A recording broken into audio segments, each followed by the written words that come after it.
That said, a couple that everybody was waiting on publicly to announce was Addison and Allen. Did you feel comfortable coming into today when you woke up this morning? They were with you guys. Yeah, I felt comfortable in their house when I met with them last week, and I felt comfortable when they left here on their visits. But each individual kid, the way it's set up, is allowed to say when they're going to announce and how they're going to do things. But there was nobody today, Rob, where we woke up and was like, "Holy smokes, that kid committed to us." It was, we felt pretty good. When we went to sleep last night, there wasn't anybody. We weren't tossing and turning. Was this kid going to sign a letter of intent or not sign a letter of intent? So. Chip, it seems that every year, kind of the whole phenomenon of players flipping or decommitting and going to other schools increases. What's your philosophy in recruiting and dealing with players that have committed somewhere else? And on the flip side, what do you say to your recruits, your commits who maybe get engaged by another school once they've already verbal to you? Our point with recruits that are committed to us is that we don't force anybody to commit to us, so that's a decision that they make. But we also ask them that if they're committed, that they stay committed, because we're going to let other kids go. We can only take X amount of players at that position, and if we've offered 4 kids for 2 spots, when the first 2 kids decide they're coming, then those 2 other kids are told that they don't have opportunities anymore. So the best analogy I can give you is that if you were going to get married, you're going to get engaged first, and then you don't date other women before you get to the wedding day. So that's what we ask our guys to do, but it's entirely up to them, in terms of how they want to handle it. But I think the type of kid we're recruiting understands what a commitment means, and if they want to start to look at other schools, and we probably were going down the wrong path with that kid to begin with. So. How about going after other guys? We don't recruit kids unless they contact us. D'Anthony called us and said he wanted to open up his recruitment. So, and the same with anybody else. So, if a kid's committed to another school, then we wish them the best of luck and we move on. But if they contact us, we'll continue to recruit them. But we're not chasing down kids that are committed to other schools. Yes, Coach, about your depth at running back, you mentioned that Braylon Addison you may consider as a running back, other positions.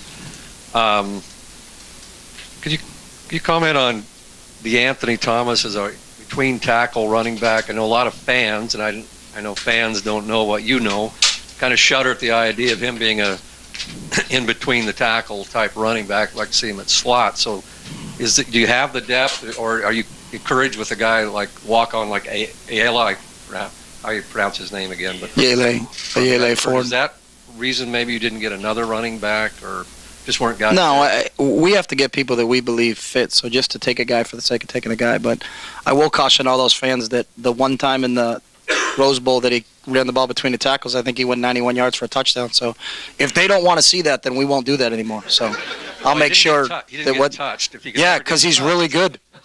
What's that? He never got touched. I know. That's kind of a unique quality that attracted us to him.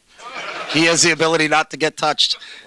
He wouldn't be down in touch football with the way he plays. So running backs, there's quite a bit of attrition during the season, and they've got to have a lot of depth there. That's all I'm saying. Is that people, I'm with you, but we're not going to take a kid just because if we think he has the ability to play here, then obviously we will, we'll extend an offer to him and think he can be a part of it. But I don't think just to take a body for the sake of taking a body, because they're not going to get on the field. So, No, I didn't say that. I said, but Braylon Addison athletically can play a lot of different positions for us, and I think our job as a coaching staff is to make sure that when you get a kid like Braylon, that you don't just pigeonhole him and say, hey, Braylon is just this. And then, how many different ways can you use him is the thing that's really attractive about Braylon, because he can play receiver, he can play running back, he can play quarterback. How it shakes itself out, I don't know, that's a long ways away, but that versatility that he has is really attractive. And that's what I think makes it fun coaching guys like that. It's the same thing with D'Anthony. He can do a lot of different things, but he can beat you as a kick returner, as a punt returner, as a receiver. He doesn't have as good an arm as I would like, but maybe we can work on that during spring ball. Jesse.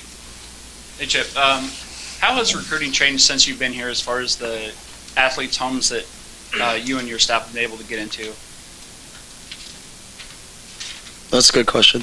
I don't think it's changed very much. I think, that's the one thing. I've only been here 5 years, but, Jonathan Stewart was here when I got here, and he was a big high-profile recruit, and Haloti Nada was here before I got here, and he was a big high-profile recruit. You know, I think just the big thing for us is just identifying who the right guys are, you know, in terms of how we do things, and are they a great fit from what we're looking for, and what we're looking for is different than what other schools are looking for. Not that either of us are right, but it's just I think the schools that are successful in this thing are identifying the prospects that we believe can help us. So, you know, I know we've never had a top 5 recruiting class, and by whatever the experts say, but we've had 2 back-to-back top 5 teams. So, you know, it's really where you're ranked at the end of the year, not where you're ranked today. So, Do you feel like athletes identify Oregon more or better now than when you got here?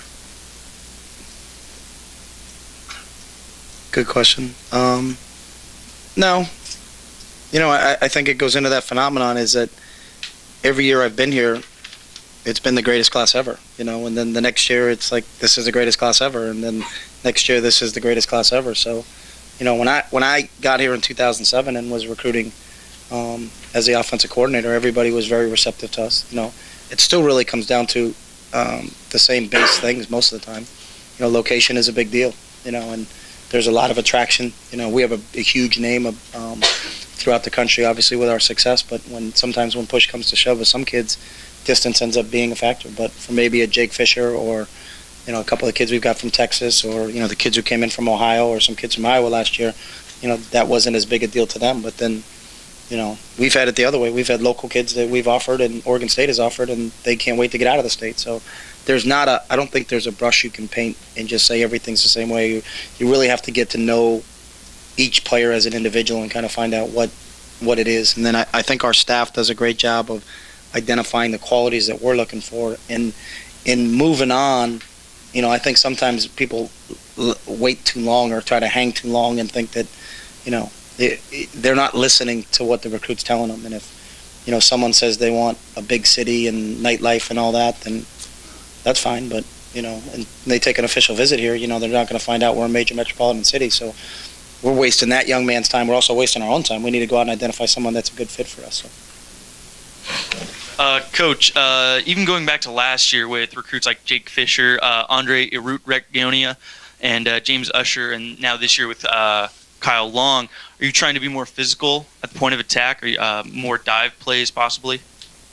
I don't know if it's dive plays specifically, but, you know, I think everybody's point of emphasis with your offensive lineman is there's a physicality to how this game is played on both sides of the ball. But we won't sacrifice one thing for another. Like, we like this guy because he's a big, tough, physical player, but he can't play the game unless it's played in a phone booth. You know what I mean? You know, obviously, you're going to have to play in space. So, you know, we really want the best of both worlds. So, you know, if you can get somebody that's got, you know, an upside to him, athleticism, but also there's a toughness to him is really what we're trying to identify. So. Aaron? Coach, did you guys use national or regional recruiting services this year? No, we just used video recruiting services. Was it in part because of what happened last year? Yeah, part of, you know, not going there again. No, I know. Do you see yourself? I'm not talking about anything specific. No, I'm good. You're fine with it. Do you see yourself using them again in the future, or are you done with it? I like kind of what we're doing now. We always analyze it when we're done, and, you know, how did it work. But I think about getting tape and, you know, getting the information from the individual high schools is kind of how we did it. So. Yeah. And then one last thing, Kyle Long talked about maybe trying to get a second year. Is that possible? I think it has to come once he gets on campus, from what I understand, and they'll petition. But I don't know. I can't give you a percentage of yay or nay or whatever. But I know that, you know, both talking to Kyle and his dad Howie and Diane that they're going to try to get that. But I don't. There's a petition process that they go through, and we'll see if that goes through. But I think they have, from what I understood, they have to be enrolled in an NCAA institution before you can petition for anything. So. George? You have other famous fathers that you use as pipelines. Is that a new recruiting tactic for you guys, philosophy? I didn't think of it that way, George, but Byron Marshall's dad was actually the Chief Justice of the Supreme Court at one point in time. Dwayne Stanford's dad started the University of Stanford, so the Daniels family have a distillery in Tennessee. No, I don't. I just started looking at that, so we could play this game for a while. But no, it was sometimes you kind of get caught up in it. You know, it's fun for us, you know, because you get an opportunity in the recruiting process to meet Howie Long. That's pretty cool. You know, and you get a chance to meet Tony Dungy. That's pretty cool. But we ultimately recruited both Eric and Kyle because of Eric and Kyle. So if that's a byproduct of it, you know, I mean, you're not going to look and say, you know, at Kyle, geez, I wonder how big he's going to get. And then you look over at Howie, because actually Kyle's actually bigger than Howie now. But we look at that as a positive. You know, I think maybe they have a little bit better understanding of not just the game itself, but maybe kind of everything that goes around the game because they kind of grew up in that thing. You know, I would argue with people that I think Eric catches the ball as well as he catches the ball because he's been in NFL training camps his whole life playing catch on the side with Peyton Manning and Trent Dilfer and whoever the quarterbacks were that were coaching that were on his dad's team. So